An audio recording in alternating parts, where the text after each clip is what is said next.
ধর্ম হোক যার যার, বড় মা সবার। ২১ ফুট এবং ১৪ হাত উচ্চতার মা কালী নৈহাটি বাসিন্দাদের তো বটেই, তার সাথে আমাদের সকলকেই বারবার টেনে আনে। আর আনবে নাই বা কেন? এর সাথে জুড়ে থাকা অনেক তথ্য, যা সময়ে সময়ে সকলকে আশ্চর্য করে তোলে। রাতে আজও শোনা যায় মায়ের পায়ের নুপুরের শব্দ। এখানকার পুরোহিত এবং অনেক সাধু সন্ন্যাসীরাও প্রত্যক্ষ করেছেন এই ব্যাপারটি। একটি মেয়ে রাতের বেলায় লাল শাড়ি পরে মন্দিরের পথ ধরে গঙ্গায় স্নান করতে যায় এবং মন্দিরের কাছে ফিরে এসে কেমন করে যেন মিলিয়ে যায়। এটা আমাদের সকলের কাছে একটা রোমহর্ষকর ব্যাপার। বড় মায়ের এই অলৌকিক তথ্য আপনাদের জানাবো এই ভিডিওর মাধ্যমে। তারই সাথে জানাবো বড় মা প্রথমে কিভাবে রক্ষাকালী, তারপরে ভবেশকালী এবং সর্বোপরি আমাদের প্রিয় বড় মা হয়ে উঠলেন। তাই আপনাদের সকলকেই স্বাগত জানিয়ে ভিডিওটি শুরু করছি। প্রার্থনা করি বড় মায়ের কাছে তিনি আপনাদের সকলকে আরও ভালো রাখুন। আর ভিডিওটি যদি ভালো লেগে থাকে তাহলে লাইক, শেয়ার অ্যান্ড কমেন্টে জয় বড় মা লিখতে ভুলবেন না। তো চলুন দেখে নিই মা রক্ষাকালী থেকে বড় মা হয়ে ওঠার সে অলৌকিক এবং আশ্চর্য ইতিহাস। স্বর্গীয় ভবেশ চক্রবর্তী মহাশয় এখানে ২১ বছর বয়সের আগেই রক্ষাকালীর পূজা করতেন বৈষ্ণব মতে, এবং জানিয়ে রাখি তিনি কোনটি ধারণ করতেন। তাই এখানে বলি দেওয়ার প্রথা এবং কারণ যা প্রায়শই পুজোতে ব্যবহার করা হয় তা এখানে প্রথম থেকেই নিষিদ্ধ ছিল।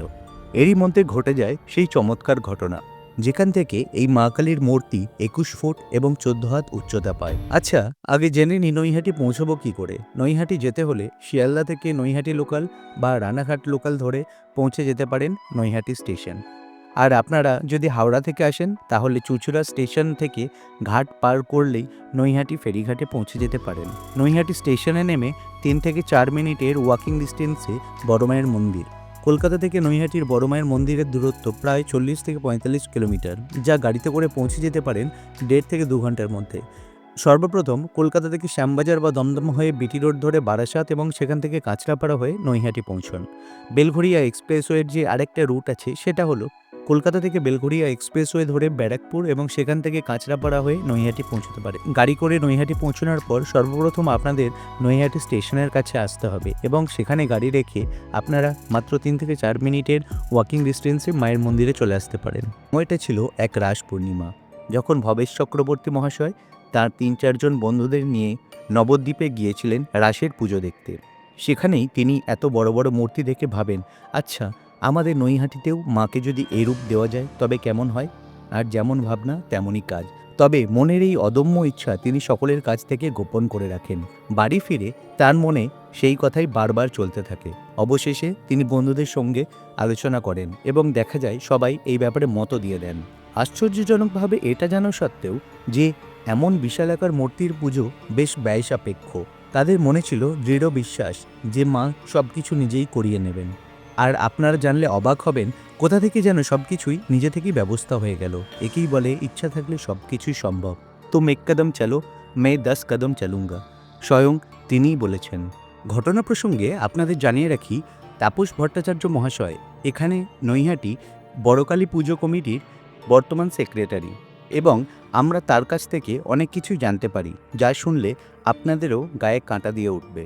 এই বছরেই ঘটে যাওয়া একটি ঘটনা। কল্যাণী থেকে এক ভদ্রমহিলা তাপসবাবুর কাছে ফোন করেন এবং বারবার একটাই অনুরোধ করেন ফোনের ওপারে থাকা সেই মহিলা যে এই বছর মাকে দেওয়া তার শাড়িটি যেন পরানো হয় এবং তিনি যেদিন বলবেন সেই দিনই। কারণ জানতে চাওয়া হলে তিনি জানান যে মায়ের কাছ থেকে তিনি খুব বড় একটা উপকার পেয়েছেন। একবার এই ভদ্রমহিলা মায়ের সঙ্গে দেখা করতে আসেন এবং তার মুখে একটি মাস্ক ছিল। হঠাৎই একটি শিশু তাকে বলে ট্রপিক্যাল এবং সেই বলেই শিশুটি ভিড়ের মধ্যে হারিয়ে যায়। পরে জানা যায় সেই ভদ্রমহিলা তার মুখের একপাশে থাকা অ্যালার্জির সমস্যার জন্য অনেক দিন অনেক ডাক্তার বদ্যি দেখিয়েছিলেন। শেষে ট্রপিক্যাল হাসপাতালে চিকিৎসা করানোর পর তিনি এখন সম্পূর্ণ সুস্থ হয়ে ওঠেন। মায়ের আশ্চর্যজনক অনেক ঘটনা ঘটে চলেছে অবিরত। তারই মধ্যে অন্যতম, মায়ের কাছে হঠাৎ একদিন একটি পরিবার আসেন এবং অবিরত কাঁদতে থাকেন মায়ের মূর্তির সামনে। তখন সেখানে উপস্থিত কর্মীরা এগিয়ে এসে জানতে পারেন যে অনেকদিন ধরে মেট্রো রেলের একটি কাজ আটকে রয়েছে। তখন তারা সেই ভদ্রলোককে বলেন, আমাদের মায়ের কাছে কেউ খালি হাতে ফিরে যান না, আপনার মনের কথা আপনি মাকে খুলে বলুন।